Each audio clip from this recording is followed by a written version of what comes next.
চট্টগ্রাম বিশ্ববিদ্যালয় কেন্দ্রীয় ছাত্র সংসদ চাকসু নির্বাচনের প্রার্থীদের প্রাথমিক তালিকা প্রকাশ করেছে নির্বাচন কমিশন। এ বিষয়ে আরো জানাতে চট্টগ্রাম বিশ্ববিদ্যালয় থেকে আমাদের সাথে আছেন সহকর্মী আহসান রিটন। আজকে আপনি যেমনটি জানিয়েছিলেন যে চাকসু নির্বাচনের প্রার্থীদের প্রাথমিক তালিকা প্রকাশিত হয়েছে। ৩৪ বছর পর এবার চাকসু নির্বাচন অনুষ্ঠিত হতে যাচ্ছে। ক্যাম্পাসে নির্বাচনী আমেজ কেমন দেখছেন? বান্ডেল থাকলে প্রতি সেনমানিতে টাকা বাঁচবে। বিকাশ সেনমানি বান্ডেল কিনে জিতুন প্রতি লেনদেনে।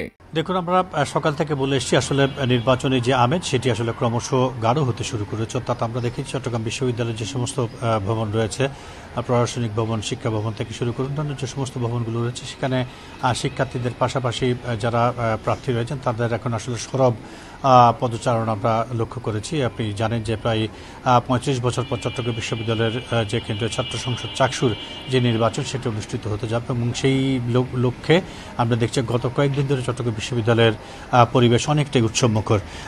গত বেশ কয়েকদিন আগে অর্থাৎ গত 14 তারিখ থেকে মনোনয়নপত্র বিতরণ শুরু করেছিল নির্বাচন কমিশন এবং শেষটি শেষ হওয়ার পর আজকে আসলে প্রাথমিক যে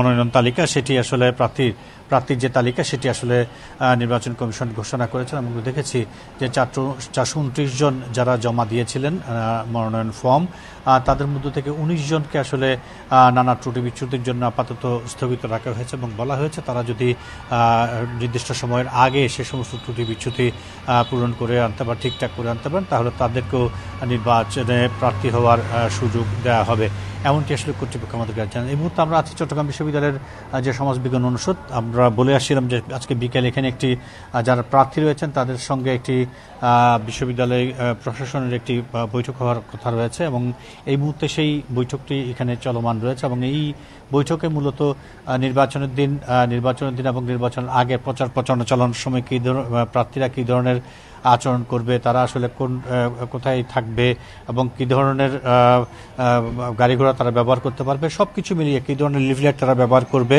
সমস্ত কিছু এখানে আসলে বুঝিয়ে দেওয়া হচ্ছে এবং আমরা দেখছি প্রার্থীরাও নানাভাবে প্রশ্ন করছেন এবং তার একটি বড় বিষয় হচ্ছে তাদের প্রার্থীরা যে সমস্ত সংকটগুলো দেখাচ্ছে তার মধ্যে একটি হচ্ছে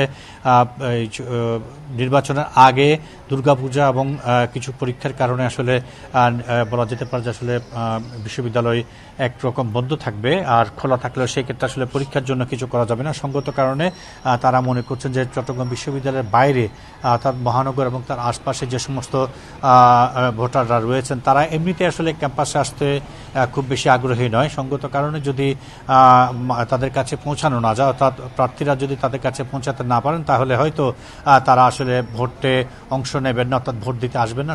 এবং সেটি যদি হয় তাহলে অনেক প্রার্থী মনে করছেন যে তাদের কিছু আপনজন আছে, তাদের একেবারে নির্দিষ্ট কিছু ভোটার রয়েছে যাদের কারণে তারা জয়ী হবে বলে মনে করছে। যদি এই পরিস্থিতি হয় তাহলে তারা মনে করছেন যে আসলে এই অবস্থা আসলে ভোটের দিনটা যেটি আছে সেটা আগেও তারা আপত্তি জানিয়েছিলেন। তারা বলছেন যে যদি এটিকে আরেকটু পিছানো যায় কিংবা এটা আগেই যদি একটু বিবেচনা করা হতো তাহলে এই সংকটটি তৈরি হতো না।